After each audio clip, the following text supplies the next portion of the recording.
Good afternoon all, this is lecture 7 for electrochemistry. आज का date 1 अक्टूबर है।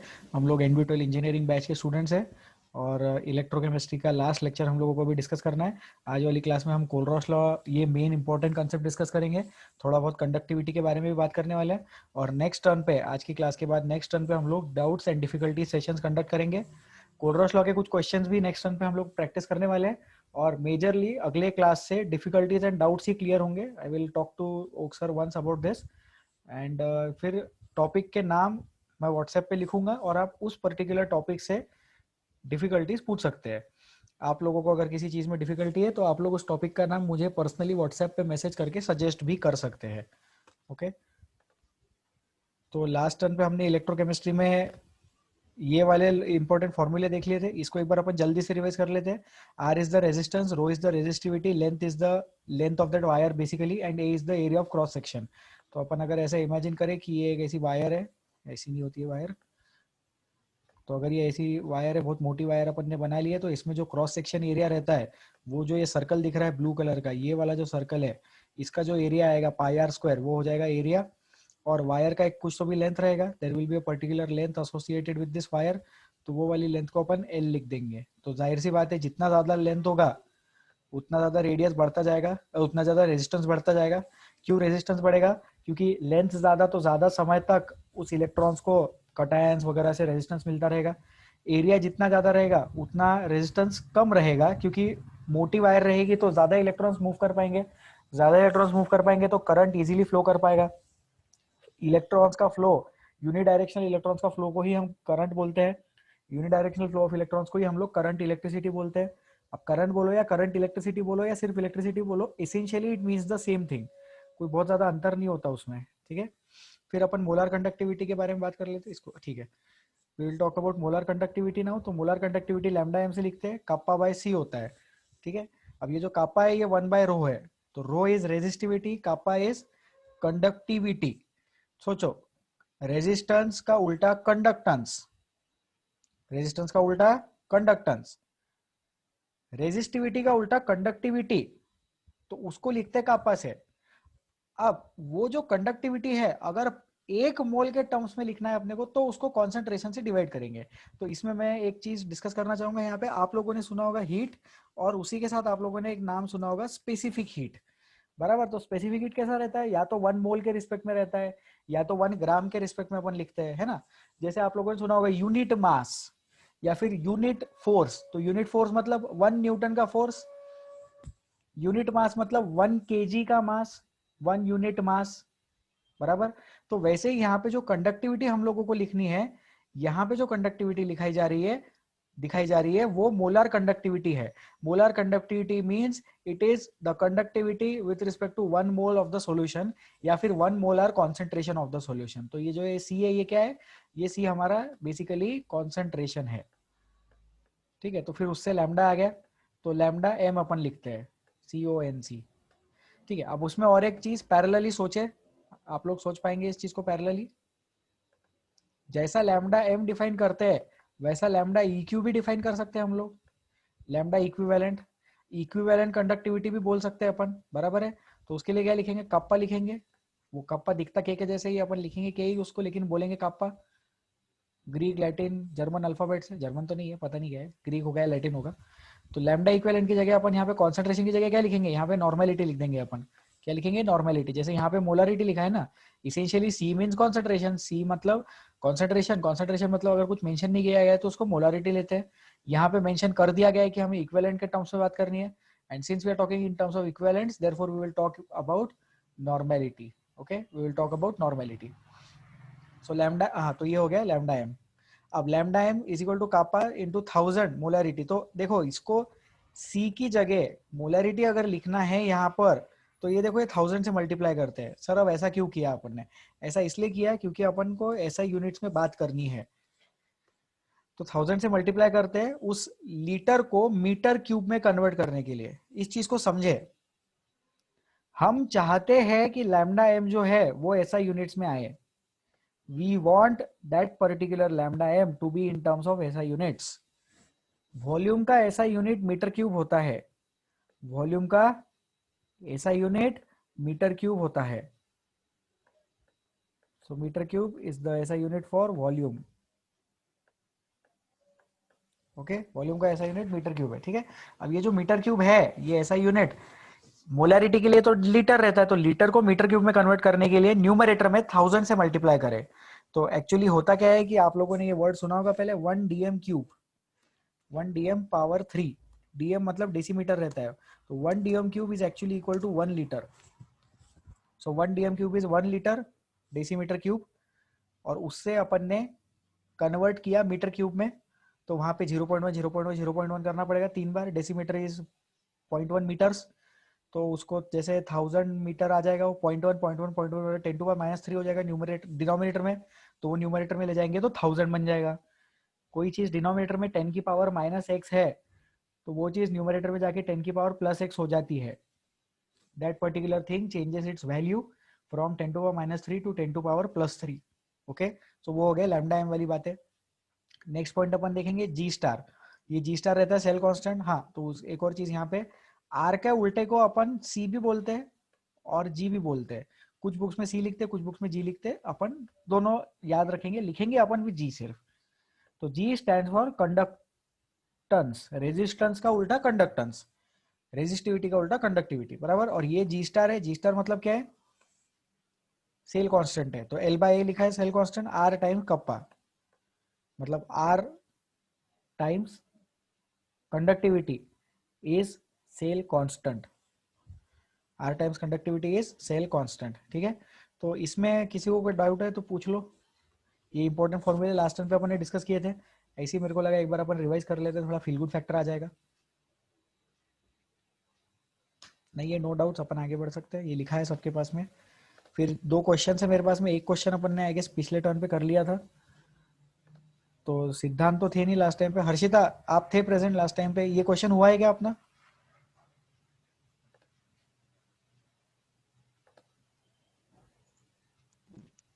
हाँ सर, ये वाला हो गया था। ये वाला हो गया था अपना, है ना? ठीक है, तो नेक्स्ट अपन ट्राई कर लेते हैं। सिद्धांत, ये आप ट्राई कर लेना, एनसीईआरटी में ही सॉल्यूशन है। अगर आपको वीडियो सॉल्यूशन चाहिए तो लेक्चर रिकॉर्डिंग सुन लेना, ये सॉल्यूशन है इसका। ये वाला अपन ट्राई करेंगे अभी, ठीक है।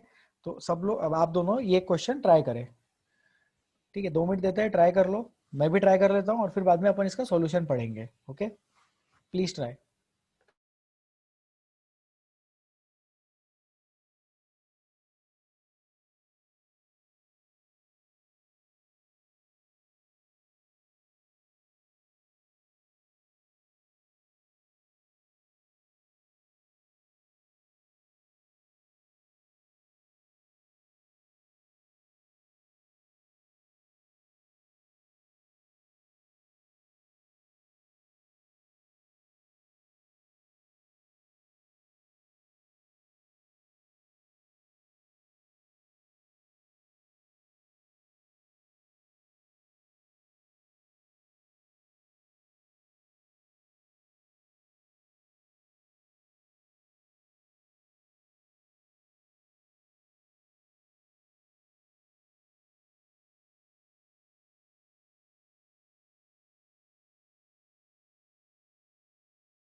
सॉल्व होने के बाद हाथ उठाए, मुझे पता चलेगा कि आपने सॉल्व कर लिया, तो अपन आगे बढ़ेंगे।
वेलकम प्रणव, हमने क्लास स्टार्ट कर दिया था। ये क्वेश्चन दिया है एक स्क्रीन पे, इसको आप सॉल्व करें। ये क्वेश्चन पिछले वाले क्लास में जो हमने कंसेप्ट डिस्कस किए थे उसी पे बेस्ड है। एंड आई गेस प्रणव आप पिछली क्लास में आए थे। प्रणव आप अनम्यूट करेंगे, मैं बात करना चाहूँगा आपसे।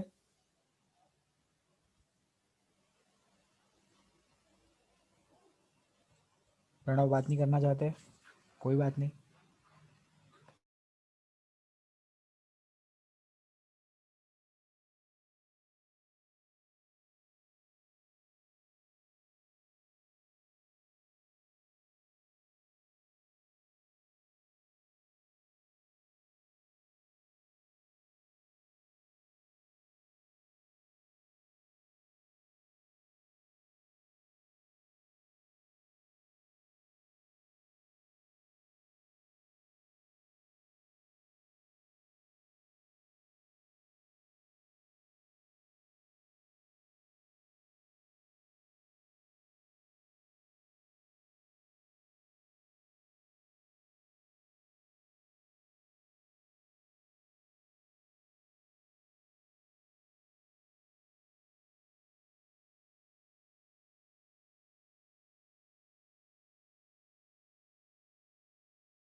चलो अपन डिस्कस करें क्या। देखो electrical resistance of column, column में कॉन्सेंट्रेशन दिया है, मोल पर लीटर क्या होता है, कॉन्सेंट्रेशन होता है।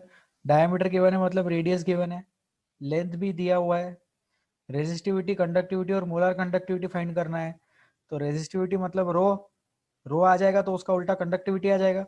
उसको कॉन्सेंट्रेशन से डिवाइड कर देंगे अपन प्रॉपर यूनिट्स लेकर, तो मोलर कंडक्टिविटी निकाल लेंगे।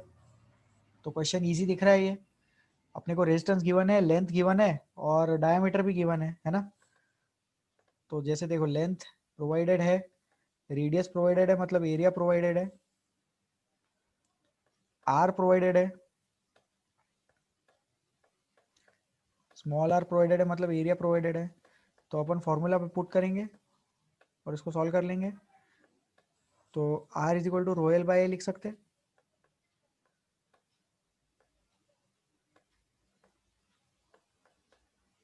Are equals rho L by A, ये लिख सकते हैं अपन। आर की वैल्यू पुट करना, एल की वैल्यू पुट करना, यूनिट्स का ध्यान रखना। डायमीटर मतलब रेडियस निकाल लेना और उससे एरिया निकाल लेना पाई आर स्क्वायर, या पाई डी स्क्वायर बाय 4 किया तो भी चलेगा। एरिया निकाल लेना तो उससे रेजिस्टेंस आ जाएगा, सॉरी उससे रेजिस्टिविटी आ जाएगा। एक बार रेजिस्टिविटी आ गया तो कंडक्टिविटी आ जाएगा। कंडक्टिविटी को ये वाले कॉन्सेंट्रेशन से डिवाइड करना, वैल्यूज बराबर पुट करना, मोलर कंडक्टिविटी आ जाएगा। तो ये इजी क्वेश्चन है, इसका सोल्यूशन अपन देखते हैं। आ गया, ये सॉल्व हुआ हर्षिता, सॉल्व हुआ क्या। Yes sir. ठीक है, सिद्धांत हुआ सॉल्व, ट्राई किया आपने सिद्धांत। तो अभी समझ में आ गया, ट्राई किया तो। ओके ठीक है, अपन डिस्कस करते हैं फिर इसको। सॉरी डिस्कस हो गया, इसका सोल्यूशन देख लेते हैं अपन इसको। तो ये सॉल्यूशन है, एक बार देख लो, अपन डिस्कस करते हैं solution.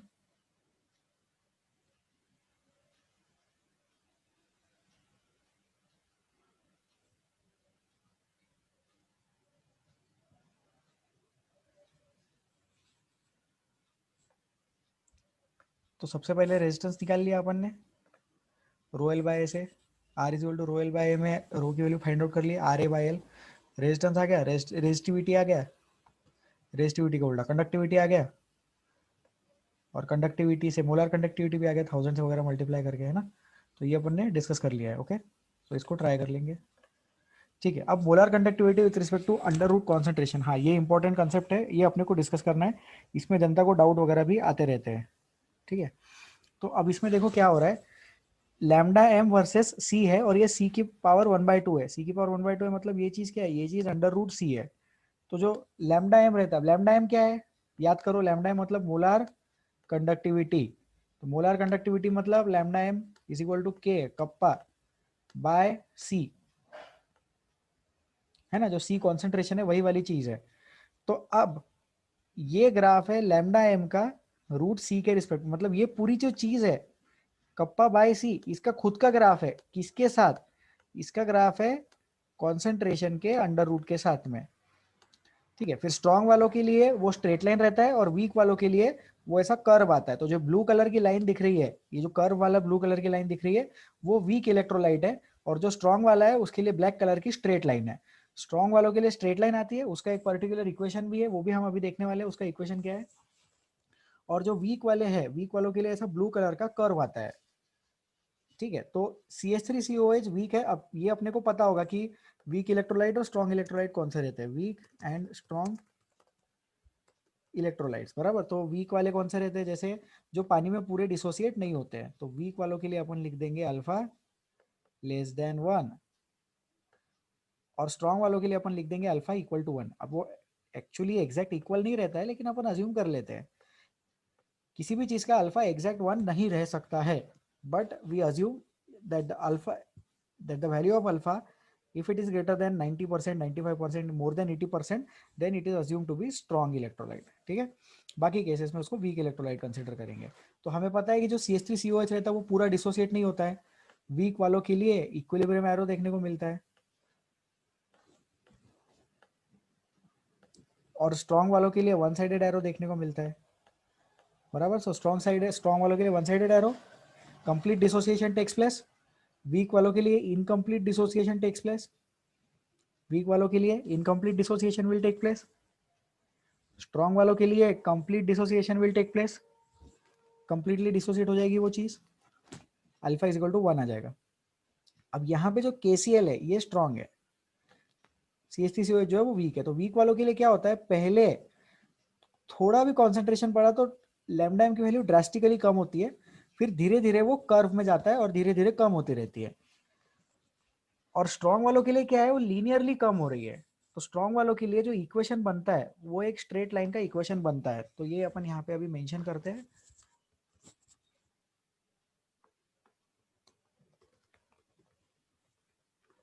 For strong electrolytes the graph is a straight line. एक प्रॉपर स्ट्रेट लाइन बनता है ग्राफ, कब? जब स्ट्रॉन्ग इलेक्ट्रोलाइट रहता है तब। और जब वीक इलेक्ट्रोलाइट रहता है तो वीक इलेक्ट्रोलाइट के केस में वो कर्व आता है, एसिम्पटोट बोलते हैं इसको, इंफिनिटी पे जाके मीट करेगा। ठीक है, तो वीक वालों के लिए एकदम से कम होता है और फिर धीरे धीरे कम होता रहता है। क्या? Lambda M. लैम्डा एम क्या है? Molar conductivity. सादा वाला कंडक्टिविटी है क्या? नहीं, सादा वाला कंडक्टिविटी कप्पा रहता है। ये कौन सा है? ये मोलार कंडक्टिविटी है। तो हमें याद क्या रखना है, अगर हम कॉन्सेंट्रेशन बढ़ाते हैं तो रूट ऑफ कॉन्सेंट्रेशन भी बढ़ेगा ऑब्वियसली। तो upon increasing the concentration molar conductivity decrease होता है। Molar conductivity decreases on increasing the concentration. Concentration बढ़ाने पर मोलार कंडक्टिविटी डिक्रीज होता है। लेकिन वीक वालों के लिए वो जल्दी जल्दी डिक्रीज होता है पहले और धीरे धीरे डिक्रीज होता है बाद में। वीक वालों के लिए जल्दी जल्दी डिक्रीज होगा पहले और धीरे धीरे डिक्रीज होगा बाद में। स्ट्रॉन्ग वालों के लिए लीनियरली डिक्रीज होता है, मतलब 5 से 10 में जितना डिक्रीमेंट है उतना ही डिक्रीमेंट 10 से 15 में है। किसके लिए? स्ट्रॉन्ग वालों के लिए, क्योंकि उसका ग्राफ देखो कैसा आ रहा है। उसका ग्राफ, ये क्या हो गया, उसका ग्राफ स्ट्रेट लाइन आ रहा है। The graph is straight line for linear, linear मतलब वो graph is straight line for strong electrolytes. Graph is linear for strong electrolytes. तो जितना डिक्रीमेंट यहाँ पर उतना ही डिक्रीमेंट यहाँ पर। आप लोगों ने मैथ्स की क्लासेस में स्लोप ये नाम सुना होगा। तो जो स्ट्रेट लाइन है उसका स्लोप सेम रहता है और जो कर्व है उसका स्लोप डिफरेंट है। हर पॉइंट पे उसका स्लोप चेंज हो रहा है। Slope of the curve changes at every point. Slope of the blue line changes at every point. पहले स्लोप ज्यादा है, बाद में स्लोप कम है। तो डिक्रीज तो दोनों होते हैं, स्ट्रॉन्ग वाले का भी डिक्रीज होता है, वीक वाले का भी डिक्रीज होता है। लेकिन लैम्डा एम वीक वाले का बाद में कम डिक्रीज होता है और पहले ज्यादा डिक्रीज होता है, और स्ट्रॉन्ग वाले का लीनियरली डिक्रीज होता है। और लास्ट पॉइंट ये कि इसमें ये याद रखना प्लीज कि ये लैम्डा एम है, के नहीं है।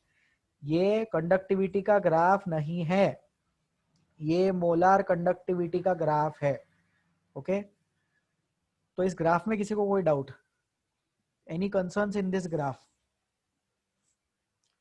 किसी को कुछ पूछना है इस ग्राफ में? नहीं पूछना है? Okay good, I will delete this and let us move ahead. ठीक है, अब ये एक बहुत इंपॉर्टेंट पॉइंट है रिगार्डिंग 3.6। 3.6 मतलब क्या, ये ग्राफ ही 3.6 है। फिगर 3.6 के लिए एक बहुत इंपॉर्टेंट पॉइंट है, अगेन एनसीईआरटी से ही उठाया मैंने। तो मैं ये स्टेटमेंट, ये जो भी पैराग्राफ है, लाइन बाय लाइन रीड करूंगा और आप फॉलो करेंगे। I will be reading this statement, I will be reading this paragraph statement by statement. Molar conductivity, क्या हो गया? Okay, molar conductivity increases with decrease in concentration.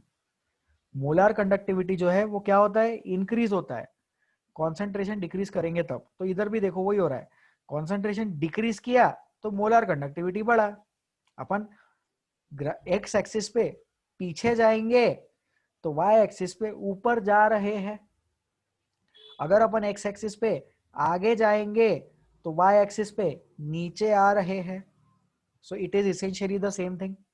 तो पहला पॉइंट क्या बोलता है? Molar conductivity increases with decrease in concentration. ठीक है, this is because the total volume V of solution containing 1 mole of electrolyte also increases। ये क्यों हुआ? क्योंकि जो टोटल वॉल्यूम है वो बढ़ा। इट हैज बीन कॉन्सेंट्रेशन कम हुआ ना, मतलब अपन ने वॉल्यूम बढ़ाया। क्यों क्यों आया सर ये ऐसा? क्योंकि कॉन्सेंट्रेशन जो रहता है वो क्या रहता है? Number of moles upon volume रहता है, बराबर। तो कॉन्सेंट्रेशन और वॉल्यूम, ये दो चीजें क्या है? इनवर्स है। Concentration and volume are inverse. ठीक है, तो it has been found that decrease in K on dilution of solution is more than compensated by increase in volume। बहुत important point, decrease in K on dilution is more than compensated by increase in volume। so this is a very important point, learn कर लेना इस चीज को। ठीक है, physically it means that at a given concentration lambda m can be defined as conductance of the electrolyte solution kept between the electrodes। हाँ, ये अब ये जो पॉइंट है फिजिकली के बाद वाला, ये यूनिट सेल वाला है। देखो, unit distance large enough to accommodate sufficient volume that contains 1 mole. ठीक है, तो इसको लिमिटिंग वाला कंडीशन कंसीडर करें। When concentration approaches 0, please wait,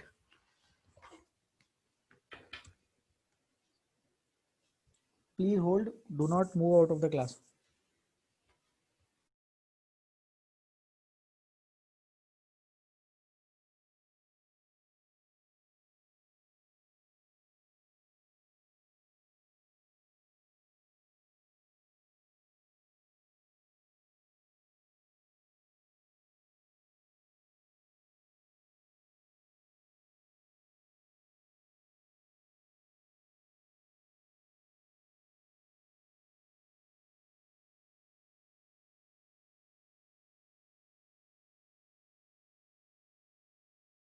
okay, thank you.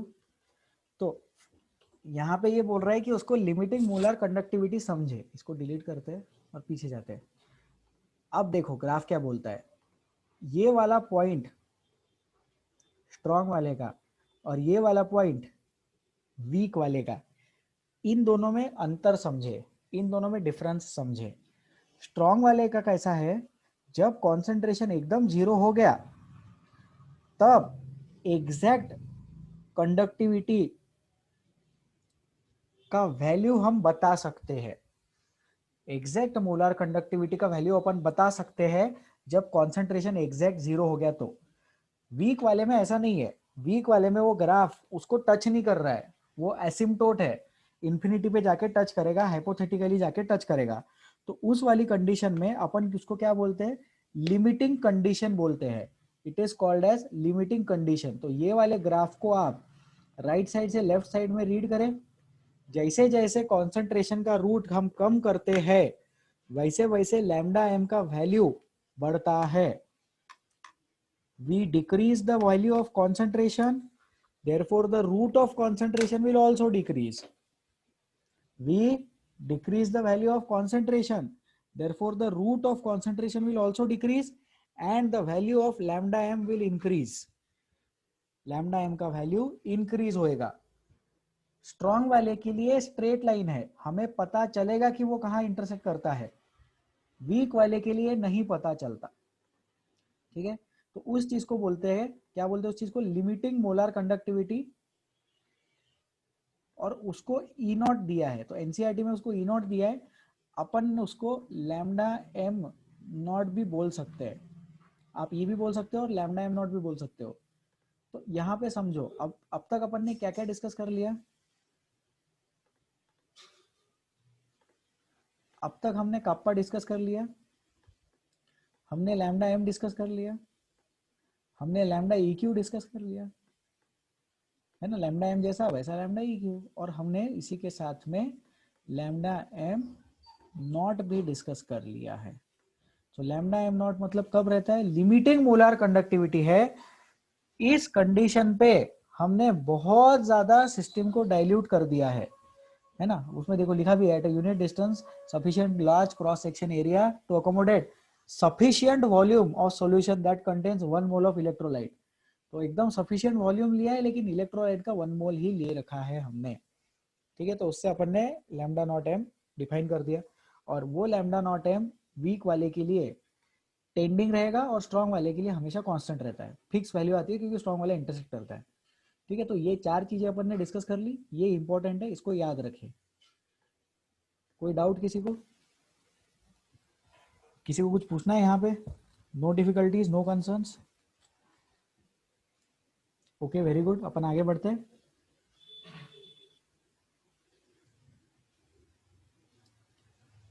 ठीक है, अब ये सॉल्व एग्जांपल है। 1 second, there is some error in this slide. हाँ, ये सॉल्व एग्जांपल नहीं है, ठीक है, ये थ्योरी का ही पार्ट है। Okay,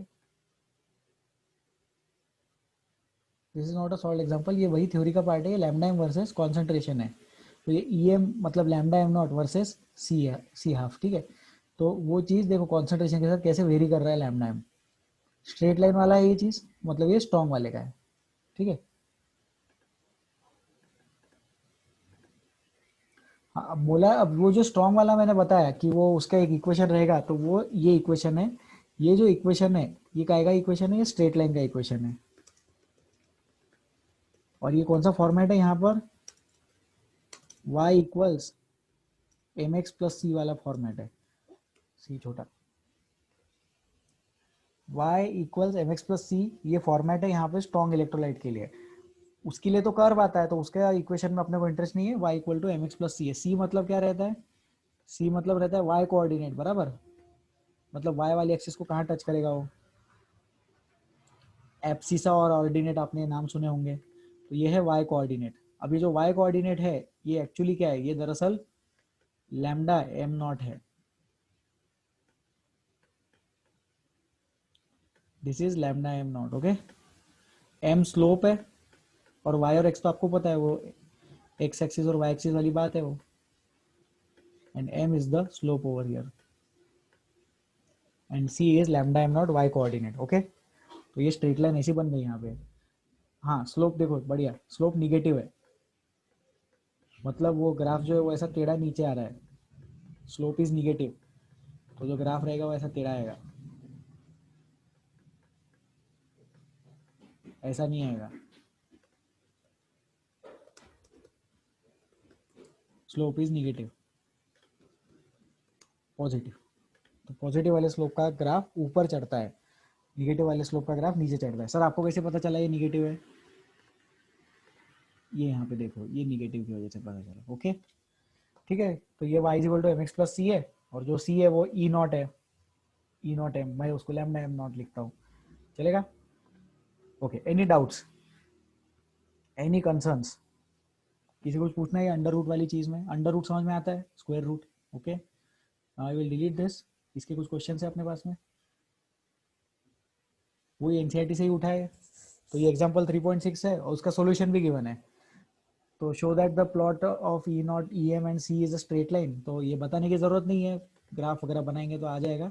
determine the values of E naught M and A, तो ये आप लोग ट्राई कर सकते हैं। I want you all to try this question. क्या करना है, y is equal to M X plus C लिखना है, ऐसे लिख देता हूँ मैं, y equals mx plus C, ठीक है। और उसमें c और m में दो इक्वेशन बनाओ, कोई भी दो पॉइंट्स ले लो और उसमें c और m में दो इक्वेशन बना लो, और c और m में दो इक्वेशन बना के m और c की वैल्यू फाइंड आउट कर लो। मतलब साइमल्टेनियस इक्वेशन सॉल्व करना है आपको, ई नॉट एम और ए पता करना है। ए मतलब क्या है, ए मतलब स्लोप है, और ई नॉट एम क्या है, सी है, वाई कोऑर्डिनेट। तो मैं चाहता हूं कि जनता इसको अभी सॉल्व करे, ठीक है। ये यहाँ पे आंसर्स है, तो आंसर्स तो ठीक है, अच्छी बात है, बट आप लोगों को सॉल्व करते आना चाहिए। तो मैं चाहता हूँ कि आप लोग इसको अटेम्प्ट करें, ठीक है। आंसर आने के बाद हाथ उठा के बता सकते हैं।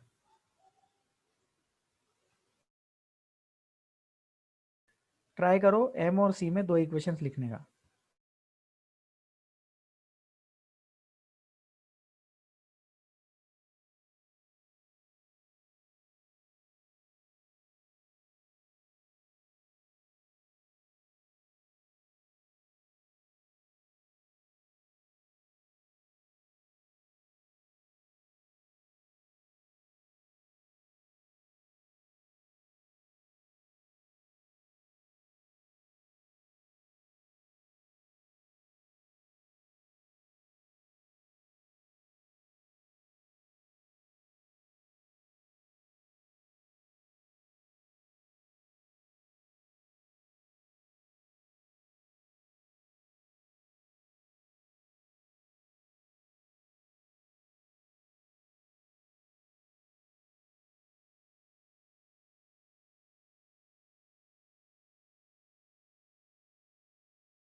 चलो हो गया क्या, दो इक्वेशन बने क्या। प्रणव रिप्लाई करेंगे, आपसे बात करना चाहूंगा मैं, अब तक मैंने आपकी आवाज नहीं सुनी। क्लास में दो ही स्टूडेंट्स है। Pranav can you unmute.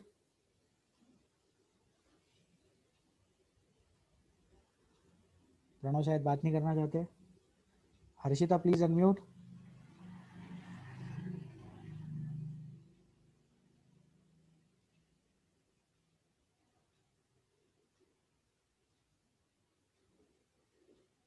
Harshita are you there. Yes, sir.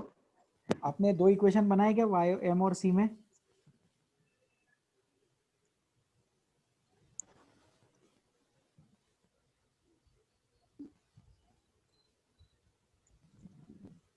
Harshita are we connected. तो आपकी आवाज लैग हो रही है।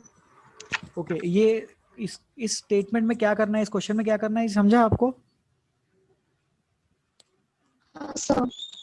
ओके, तो वो किया आपने, एम और सी में इक्वेशन बनाया आपने, मतलब दो इक्वेशन दो बार वैल्यूज पुट करके ट्राई किया हाँ आपने, ठीक है। ओके गुड, सर, ट्राई किया पर आया नहीं। ट्राई किया पर आया नहीं, ठीक है। मैं बता देता हूँ। तो क्या है, अपने पास में सी की वैल्यूज गिवन है ना। अब अपने को पता है इक्वेशन क्या रहता है, इक्वेशन रहता है lambda M is equal to lambda M naught minus lambda M naught minus A root C, ये इक्वेशन रहता है बराबर। तो अभी आपको क्या करना है, ये क्लास के बाद ट्राई कर लेना।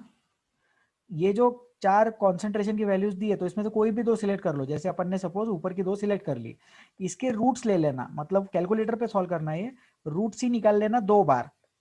फिर उसी के साथ आपको लैम्डा एम गिवन है, तो ये दो लैम्डा एम करस्पॉन्डिंग वाली ये दो वैल्यूज है, तो वो वैल्यूज यहाँ पे पुट करके आप क्या करोगे, आप टू इक्वेशंस, मतलब आपको generate two equations in lambda M naught and A. तो लैम्डा एम नॉट और ए में दो इक्वेशन बनाने हैं, उससे आपको ये दो वैल्यूज पुट करके सॉल्व करना है। तो वही क्वेश्चन में पूछा है, ई नॉट एम एंड ए।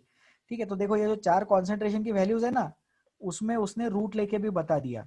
तो ये रूट लेने के बाद ये दो वैल्यूज आई। अब अपने को ये दो इक्वेशंस बनानी है, दो स्ट्रेट लाइन की इक्वेशंस हम क्रिएट कर पाएंगे और उसको ग्राफ बनाएंगे। ठीक है, तो आप ये ट्राई कर लेना और मुझे बता देना अगर नहीं समझ में आया तो। This you can try at a later stage after the class. ठीक है, अब अपन कोलरॉस लॉ देखते हैं। तो कोलरॉस लॉ का कंसेप्ट होता है, ये इंपॉर्टेंट कंसेप्ट है, इस पे क्वेश्चंस आते हैं एग्जाम में, तो समझे इसको। Law of addition of individual conductivities to give overall conductivity of the ionic compound. तो कैसा है कि जो आयनिक कंपाउंड है उसका ओवरऑल कंडक्टिविटी लिमिटिंग वाला, मतलब लैम्डा एम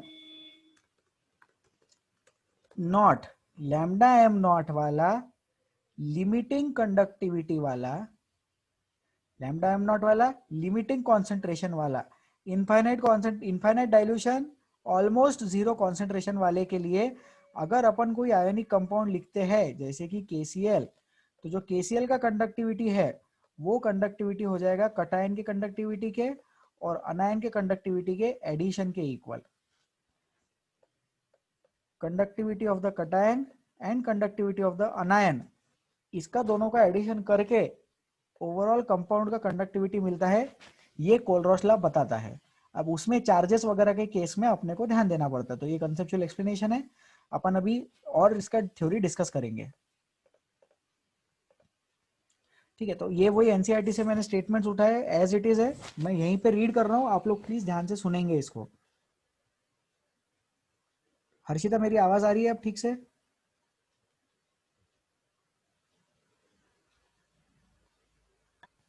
हाँ सर, अब आ रही है। ओके, तो ये वाला जो पैराग्राफ है ये मैं रीड कर रहा हूँ, टेक्स्ट बुक से ही है, आप सब ध्यान दें। Kohlrausch examined E naught M values for a number of strong electrolytes and observed certain regularities. Kohlrausch ने कुछ एग्जामिन की वैल्यूज और कुछ रेगुलरिटीज मिली उसको। क्या रेगुलरिटीज मिली? उसने देखा कि अगर अनायन सेम है, जैसे यहाँ पे देखो, यहाँ पे भी क्लोरीन है, यहाँ पर भी क्लोरीन है, और यहाँ पर भी ब्रोमीन है, और यहाँ पर भी ब्रोमीन है, तो उसने बेसिकली क्या किया, KBr माइनस NaBr किया तो उसका Br कट गया, KCl माइनस NaCl किया तो उसका ClCl कट गया, और वैसे ही आयोडीन आयोडीन भी कट गया यहाँ पे।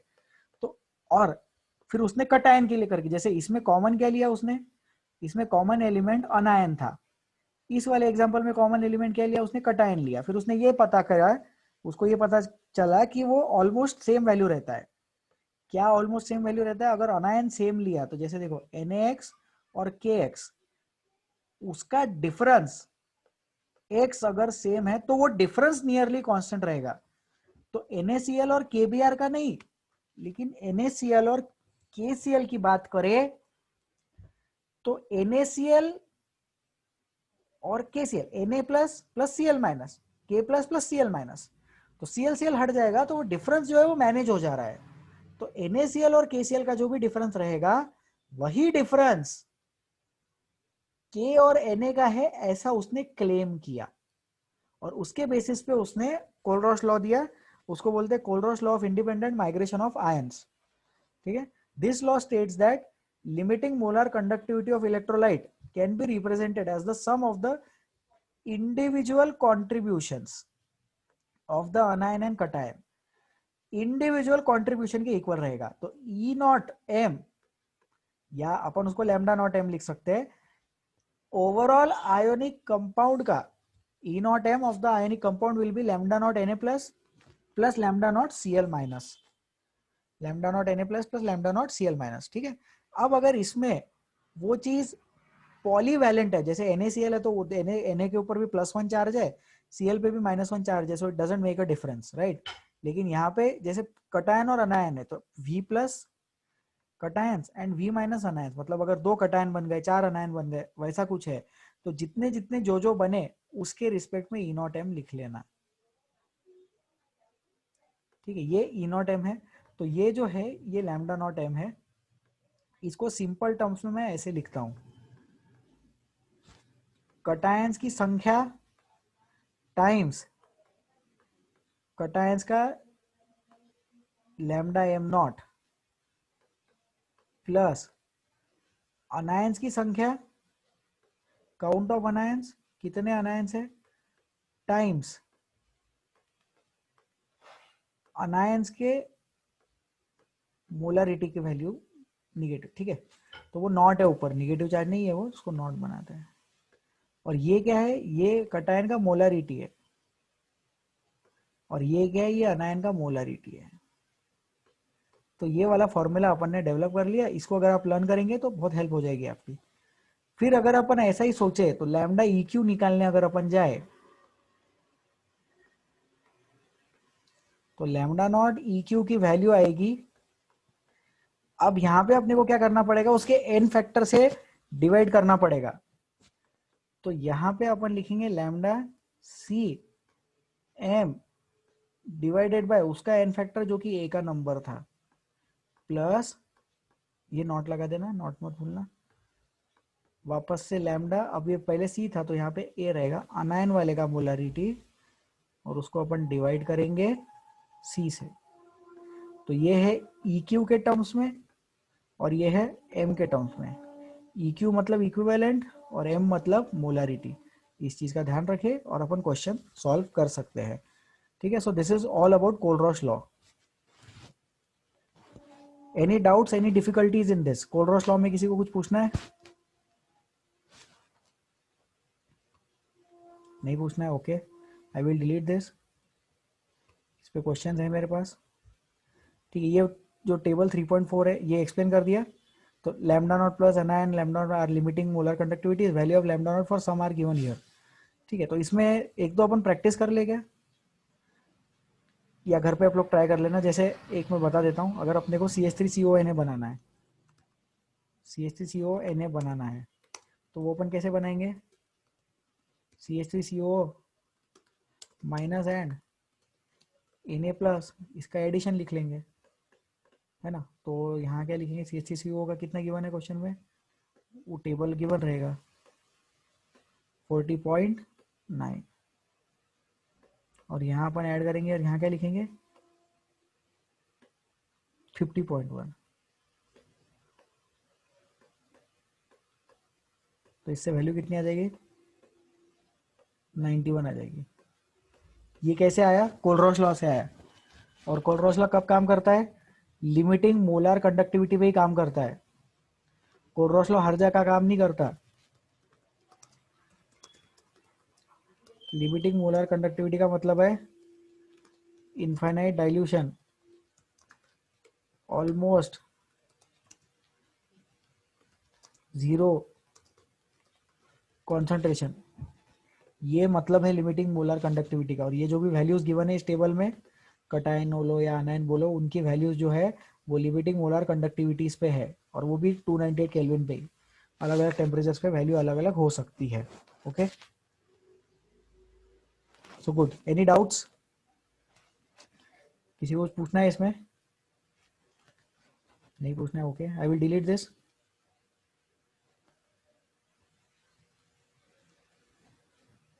ठीक है, so we have a question, ये ट्राई करो। सॉल्यूशन भी गिवन ही है इसी के साथ यहाँ पे लिखा है, बट मैं चाहता हूँ कि आप ये क्वेश्चन ट्राई करें। So I will wait for 2 minutes, और आप दोनों इस क्वेश्चन को प्लीज ट्राई करें। आंसर आ जाएगा, सॉल्व कर लिया तो हाथ उठा देना।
Okay, let's move ahead. Harshita, can you please unmute? Yes sir. ये लैम्डा एम CaCl2, तो Ca2+ और 2Cl-, तो ये 2 क्यों लिखा अपन ने? सर वो CaCl2 की अगर रिएक्शन लिखेंगे तो वो 2Cl एक हाँ, दो कैल्शियम अनायन बन एटम रहे को बराबर, दो एक, सी। हाँ, हाँ एक कटायन के साथ दो अनायन है। यहाँ पे लैम्डा एम था इसलिए अपन ने Cl- 2 बार लिया, बराबर। हाँ ठीक है, आपने म्यूट कर लिया, कोई बात नहीं। तो अगर यहाँ पे लैम्डा EQ होता तो अपन लैम्डा Ca/2 लिखते और प्लस Cl-1 लिखते। सोचो, इक्विवेलेंट वाले के लिए एन फैक्टर से डिवाइड करें, Ca2+ का एन फैक्टर 2 है, तो वहां पे अपन lambda Ca2+/2 plus lambda Cl-1 ऐसा लिख देते थे।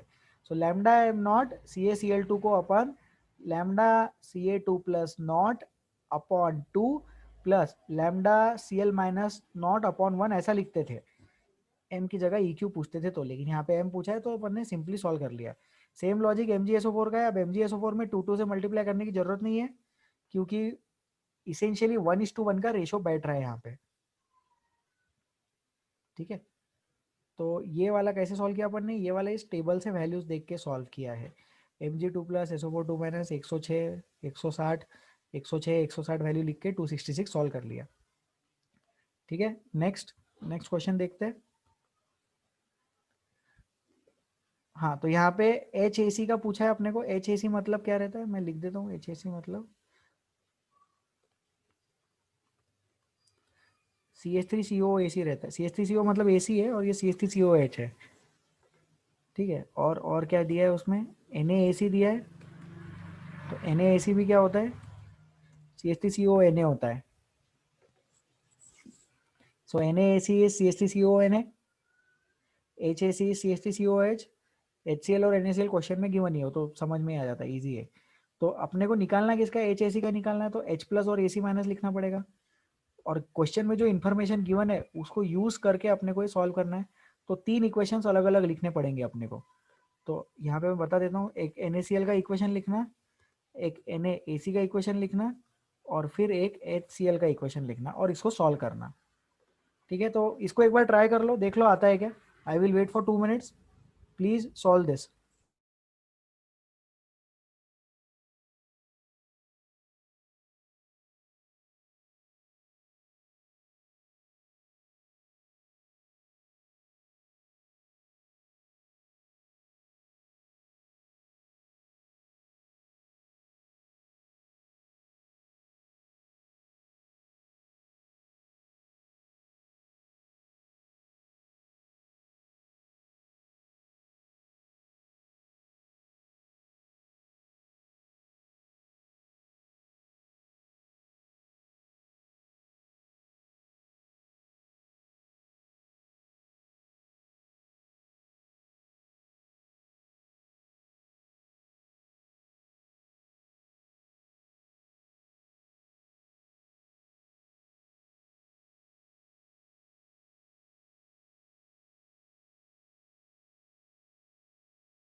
सो ठीक है, लेट अस मूव अहेड।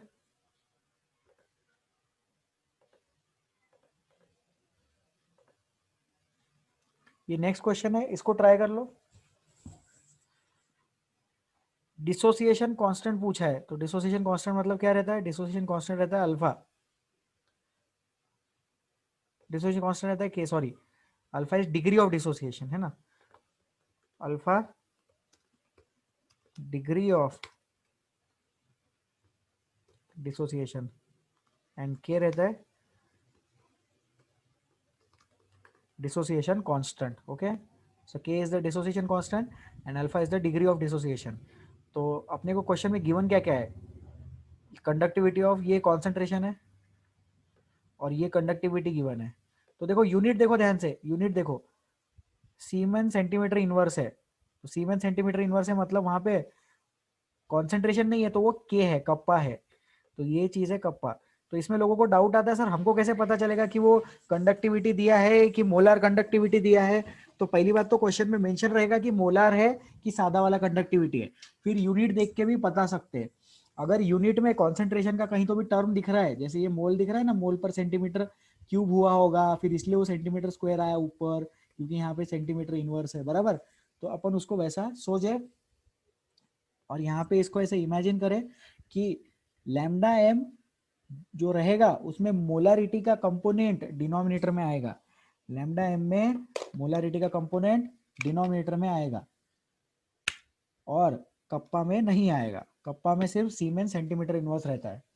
ठीक है, तो अपन ने इस क्वेश्चन में कॉन्सेंट्रेशन दिया है अपने को, कप्पा दिया है, तो उससे अपन ने लैम्डा एम निकाल लिया और alpha is equal to lambda M upon lambda M not. हाँ, ये नया इक्वेशन है, इसको अपन लर्न करें, यूज करेंगे इसको। तो सोचो अगर पूरा डिसोसिएट होता है, पूरा डिसोसिएट हो जाता है मतलब अल्फा 1 है, तो अल्फा 1 मतलब लैम्डा एम नॉट और लैम्डा एम इक्वल हो गया, है ना। और अगर इक्वल नहीं हुआ तो अल्फा से हमें पता चलेगा कितना परसेंटेज डिसोसिएट हुआ। तो देखो यहाँ पे अल्फा की वैल्यू 0.12 आई, मतलब बहुत कम वैल्यू है, 12% डिसोसिएट हो रहा है। Alpha is the degree of dissociation. और कप्पा अपने को निकालना है, सॉरी के निकालना है, के इज द डिसोसिएशन कांस्टेंट। देखो दोनों के यूनिट, दोनों का सिंबल सेम है, बट एक कप्पा है और एक के है। ओके, फिर वैल्यूज पुट करके सॉल्व कर लेंगे, इसको आ जाएगा, मैच कर लेंगे। इसके लिए कैलकुलेटर आप यूज कर सकते हैं, यहाँ पर एग्जाम के क्वेश्चंस में नहीं, प्रैक्टिस करते वक्त भी नहीं। ओके, ठीक है, एनी डाउट्स इन दिस?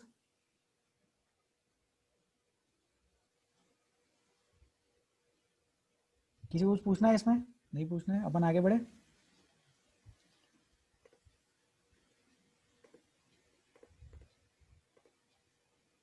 ठीक है, ये एनसीईआरटी के क्वेश्चंस है, तो ये सॉल्व कर लेते हैं अपन। पहला question, why does the conductivity of solution decrease with dilution? अभी अपन ने डिस्कस किया, वॉल्यूम बढ़ता है तो ज्यादा जगह मिलती है। ठीक है, वॉल्यूम बढ़ता है तो ज्यादा जगह मिलती है, लेकिन चीजें दूर दूर भी तो जा रही है। तो वो पहला वाला जो पॉइंट था, compensates more than the concentration decrease, तो वो वाली चीज है। और फर्स्ट पैराग्राफ में अपन ने डिस्कस किया है कंपेंसेट वाला पॉइंट, याद रखें। वॉल्यूम बढ़ रहा है तो ज्यादा जगह मिल रही है घूमने के लिए, तो कंडक्टिविटी बढ़नी चाहिए, लेकिन चीजें दूर दूर बढ़ रही है, cations and anions are moving far away, therefore conductivity decreases with dilution. Suggest a way to determine the lambda m naught value of water। तो वो H2O है, HCl और NaOH का पता कर लो, फिर उससे H2O का निकाल सकते हैं। तो 3.9 का हिंट मैं दे देता हूँ आपको। इसमें यहाँ पे अपन क्या करेंगे, HCl लिख लेंगे और उसके साथ में अपन NaOH का वैल्यू लिख लेंगे, और ये दोनों के साथ में अगर अपने को कहीं से NaCl का वैल्यू पता चल जाए, तो अगर ये तीनों चीजों का वैल्यू हमें पता है, तो फिर अपन H2O का वैल्यू फाइंड आउट कर सकते हैं easily.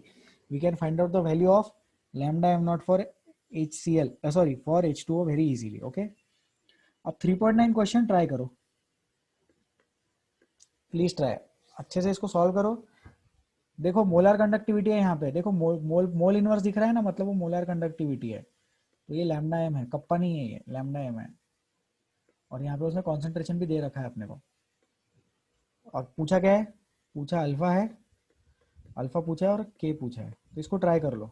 I am giving you 2 minutes to solve this.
चलो हो गया क्या solve?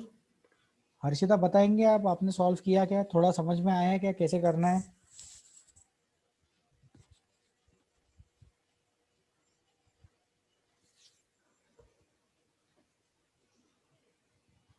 Harshita are you there?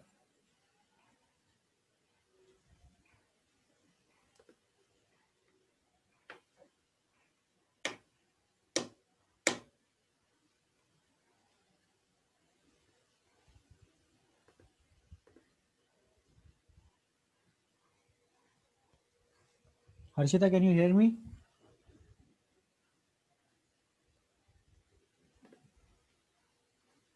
Pranav unmute करेंगे आप?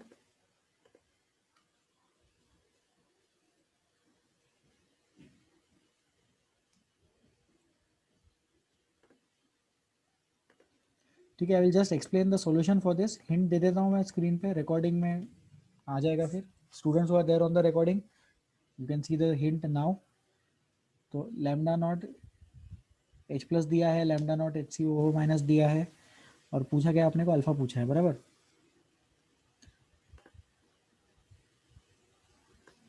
सो alpha is equal to lambda M upon lambda M not. ठीक है, lambda M upon lambda M not, ये वैल्यू यहाँ पे गिवन है, और ये वैल्यू जो है लैम्डा एम नॉट की वैल्यू, ये कैसे आएगी, ये ऐसे आएगी 54.6 प्लस 349.6, है ना। लैम्डा एम नॉट है ना वो, और 349.6 प्लस 59.6, इससे आएगी वैल्यू लैम्डा एम नॉट की। लॉजिक क्या है यहाँ पर? लॉजिक ये है कि कोलरॉस लॉ लगाना है। Lambda M not is equal to individual particles का लैम्डा वैल्यूज का एडिशन। तो इससे अपन लैम्डा एम नॉट निकाल लेंगे, यहाँ पे लैम्डा एम गिवन है, उससे अल्फा आ जाएगा, और एक बार अल्फा आ गया तो के वाली को अपन अल्फा से, के को अपन अल्फा से रिलेट कर सकते हैं। वो चीज़ अपन ने केमिकल इक्विलिब्रियम, आयनिक इक्विलिब्रियम में देखा होगा, कुछ तो भी उसका फॉर्मूला रहता है C alpha square upon 1 minus alpha. तो फिर वो आप सॉल्व कर सकते हैं, फाइंड आउट कर सकते हैं। पहले अल्फा फाइंड करें इस मेथड से।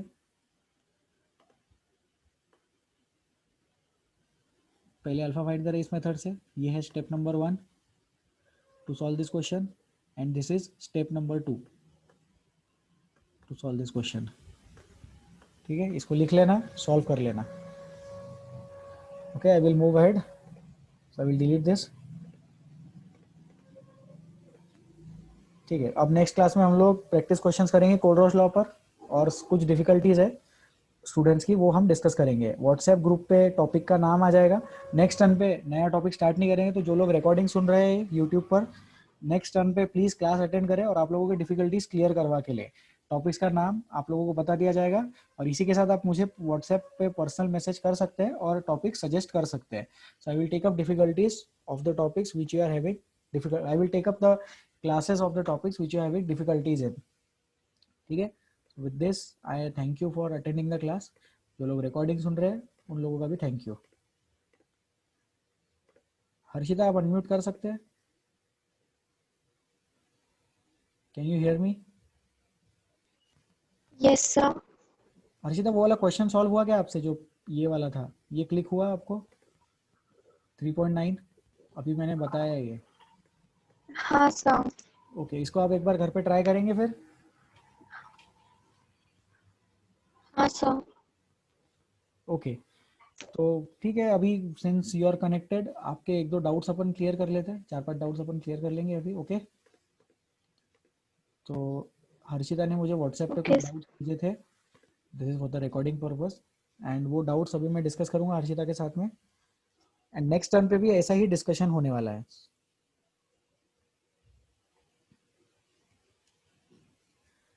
ठीक है, so Harshita please have your pace वाला textbook with you, booklet जो है मॉड्यूल वो आप निकाल के रखें। और इसमें एक सेकेंड नंबर का क्वेश्चन आपका डाउट है, the compound which gives the most stable carbonium ion on dehydration. तो इसके कुछ ऑप्शन है, ब्यूटेन टू ऑल, मैं ऑप्शंस लिख देता हूँ यहाँ पे। ब्यूटेन टू ऑल है, उसके बाद में 2 मिथाइल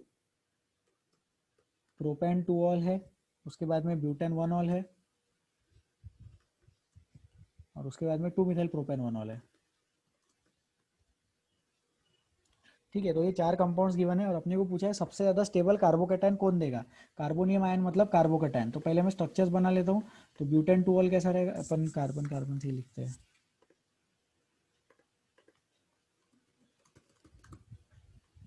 ये ब्यूटेन है और ये 2 है।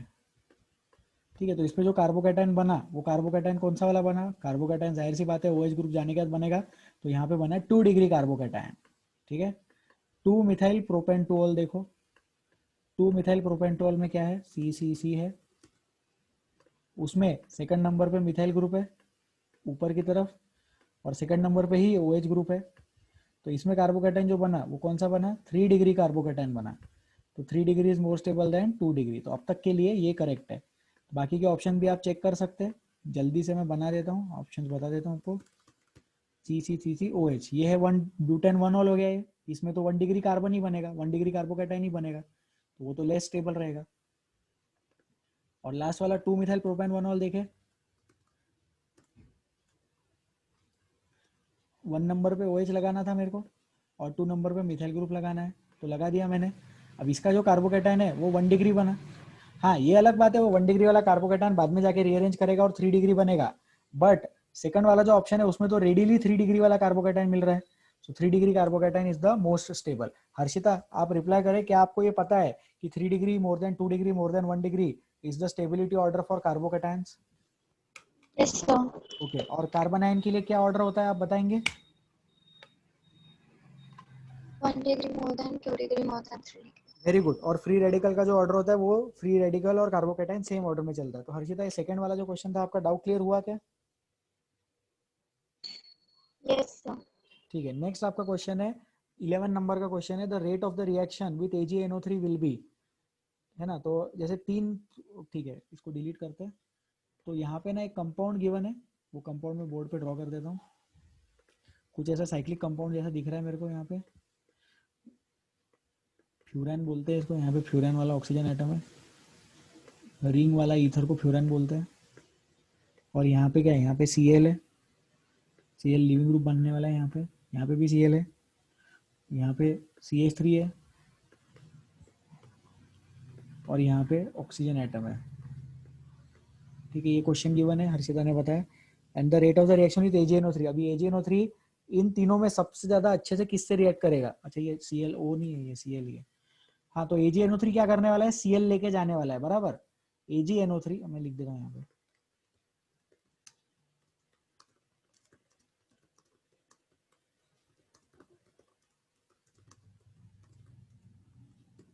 AgNO3 Cl लेके जाएगा, AgCl फॉर्म करेगा। अब ये साइंटिफिक लैंग्वेज नहीं है, भी टेक Cl विद इटसेल्फ, लेकिन मैंने एक्सप्लेन करने के लिए लिख दिया है। ठीक है, फिर आगे। तो यहाँ पे अपने पास 3 पोजीशंस गिवन है इस क्वेश्चन में, 1 2 3। ये 3 है, ये 2 है, और ये 1 है। ठीक है, तो यहाँ पे सब लोग यहाँ पे ध्यान से देखें। हर्षिता सुनिए, after removing Cl from 1 number we get 3 degree carbocation. After removing Cl from 2 number we get 2 degree carbocation, बराबर। After removing Cl from 3 number we get 2 degree carbocation. But लेकिन this carbocation is resonance stabilized। ये जो carbocation है ये resonance stabilised है। यहाँ पे oxygen के पास में लोन पेयर ऑफ इलेक्ट्रॉन्स है। यदि यहाँ पर पॉजिटिव, अरे यार गाइस प्लीज वेट, हाँ ठीक है। तो यहाँ पे ऑक्सीजन के पास लोन पेयर ऑफ इलेक्ट्रॉन्स है। ये लोन पेयर ऑफ इलेक्ट्रॉन्स जो है, अगर यहाँ पे कार्बोकेटायन, ये क्लोरीन जाने के बाद यहाँ पे कार्बोकेटायन बना, तो वो कार्बोकेटायन को बैक बॉन्डिंग स्टेबिलाईजेशन मिलेगा, रेजोनेंस स्टेबिलाईजेशन मिलेगा। Back bonding stabilization of the carbocation by lone pair of oxygen atoms, oxygen atoms नहीं, ऑक्सीजन एटम। हर्षिता ये पॉइंट रीड करें, आपका डाउट था वो मैंने एक्सप्लेन करने की कोशिश की है, मुझे कमेंट करें आपको समझ में आया क्या, डाउट क्लियर हुआ क्या।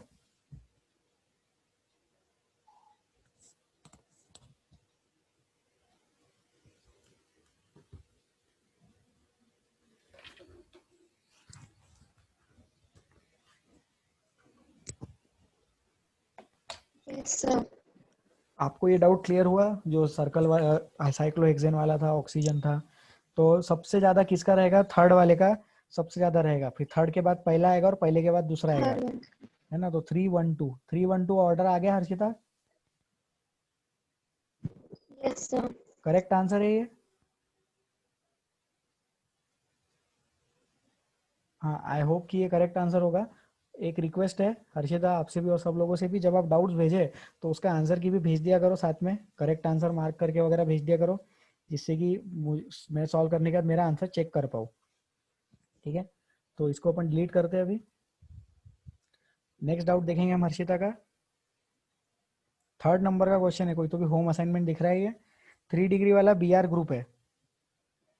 हाँ बस ये भी वैसे ही है, सेम कंडीशन है, कार्बोकेटाइन की स्टेबिलिटी पे कमेंट करना है। हर्षिता ध्यान दो, पहला वाला 3 डिग्री बन रहा है ब्रोमीन जाने के बाद, दूसरा वाला 2 डिग्री बन रहा है क्लोरीन जाने के बाद, और तीसरा वाला भी कार्बोकेटाइन बन रहा है क्लोरीन जाने के बाद। तो सोचो, पहला और तीसरा 3 डिग्री होने की वजह से पहले और तीसरे का रेट ज्यादा हो जाएगा, क्योंकि दोनों में जो प्रोडक्ट है वो क्या बन रहा है, 3 डिग्री कार्बोकेटाइन बन रहा है, और जो बीच वाला है सेकंड वाला वो लास्ट में रहेगा। तो R2 जो है वो लास्ट में लिखना, क्योंकि उसमें 2 डिग्री कार्बोकेटाइन बना। फिर अब अपना डाउट यहाँ पे आता है, सर फिर वो पहले वाले में और तीसरे वाले में कौन सा पहले बने, कौन सा ज्यादा रेट रखेगा, कौन सा जल्दी बनेगा। तो पहला वाला और भी ज्यादा जल्दी बनेगा तीसरे वाले से, क्योंकि पहले वाले में ब्रोमीन है लीविंग ग्रुप, और तीसरे वाले में क्लोरीन है लीविंग ग्रुप। तो जो क्लोरीन है वो क्लोरीन एटम इजीली चला जाएगा, उससे इजीली जाएगा ब्रोमीन एटम। तो bromine is a better leaving group, bromine का साइज बड़ा है, तो ब्रोमीन पे निगेटिव चार्ज ज्यादा स्टेबल है एज कंपेयर टू क्लोरीन पे निगेटिव चार्ज। तो लिविंग ग्रुप टेंडेंसी पहले और तीसरे में कंपेयर करे, और पहले और तीसरे को कंपेयर करना है दूसरे से, तो स्टेबिलिटी ऑफ कार्बोकटायन से देखें। पहले और तीसरे में लिविंग ग्रुप टेंडेंसी इसलिए देखा क्योंकि दोनों में सेम कार्बोकैटायन बन रहा था। ठीक है, तो हर्षिता प्लीज कमेंट, आपको समझ में आया क्या? Yes, sir. पक्का क्लियर हुआ ना वो डाउट? तो मेरा आंसर है 1 सबसे पहला, 1 के बाद में 3, 3 के बाद में 2, तो मेरा सी ऑप्शन आया। ओके हाँ, sir. ठीक है, नेक्स्ट आपका क्वेश्चन है, which of the following carbocations is the most stable. तो कार्बोकैटायन Cl, NO2, OCH3 और कुछ भी नहीं, बेंजीन रिंग है, 4 बेंजीन रिंग है, ऊपर CH2 ग्रुप पे positive positive positive positive charge है। ए ऑप्शन में नीचे क्लोरीन है, बी ऑप्शन में NO2 है, सी ऑप्शन में OCH3 है। हर्षिता ध्यान दो, सी ऑप्शन जो है उसका जो OCH3 है वो एक प्लस M ग्रुप है, या प्लस M बोलो या प्लस R बोलो, वो वाला ग्रुप रिंग में इलेक्ट्रॉन डेंसिटी देता है। बेंजीन रिंग में OCH3 ग्रुप इलेक्ट्रॉन डेंसिटी देता है, डी वाले में तो कुछ भी नहीं है। बी वाला -M ग्रुप है, आपने सुना होगा, NO2 group -M group, -M बोलो या -R बोलो।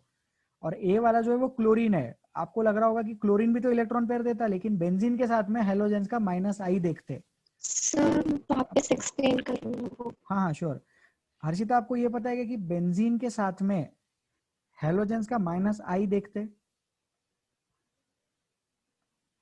Harshita please be unmuted, sorry please be unmuted, आपसे बात करना चाहूंगा मैं, आपका डाउट है इसलिए। Yes, sir.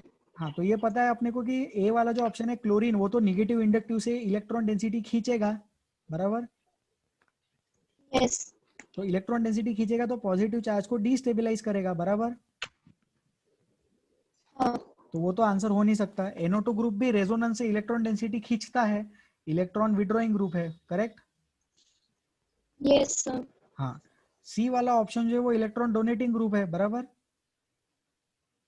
हाँ जो पॉजिटिव चार्ज को स्टेबल कौन करता है? Electron donating group positive charge को स्टेबल करता है, राइट? यस तो ए ने और बी ने तो डिस्टेबलाइज किया, सी वाले ऑप्शन ने स्टेबलाइज कर दिया, डी वाले में तो कोई भी इफेक्ट नहीं है, करेक्ट? यस तो more is the electron donating group, आप चाहो तो लिख लो, more is the electron donating group, more will be the stability of carbocation, more is the electron donating group, more will be the stability of carbocation, electron donating group ज्यादा तो carbocation की stability ज्यादा, और carbanion के लिए उल्टा हो जाएगा फिर, मोर is the electron withdrawing group, electron जो विड्रॉ करेगा वो कार्बन आयन की स्टेबिलिटी ज्यादा करेगा, ठीक है? तो हर्षिता कमेंट करो, ये क्वेश्चन समझा आपको? यस ठीक है, तो ऐसे ही करके हम बाकी के क्वेश्चंस भी आपके डिस्कस करेंगे। 3 क्वेश्चन मैंने बता दिए, तो कुछ 15-16 क्वेश्चंस भेजे हैं आपने, तो I will take care of all your difficulties, okay? Yes ठीक है, तो अब आगे भी जब आप डाउट्स भेजेंगे तो उसके आंसर्स वगैरह साथ में भेज दिया करो, तो थोड़ा इजी हो जाएगा मेरे लिए एक्सप्लेन करने के लिए। कई बार अगर मेरा गलत आंसर आया तो मैं वेरीफाई कर सकता हूँ। नेक्स्ट टर्न पे डिफिकल्टीज ही डिस्कस करेंगे, तो सबसे पहले आपकी ही डिफिकल्टीज डिस्कस करेंगे हर्षिता, ओके? ठीक है, so I will stop the recording now and I will end the class. Thank you so much for attending the class. Please take care of yourselves.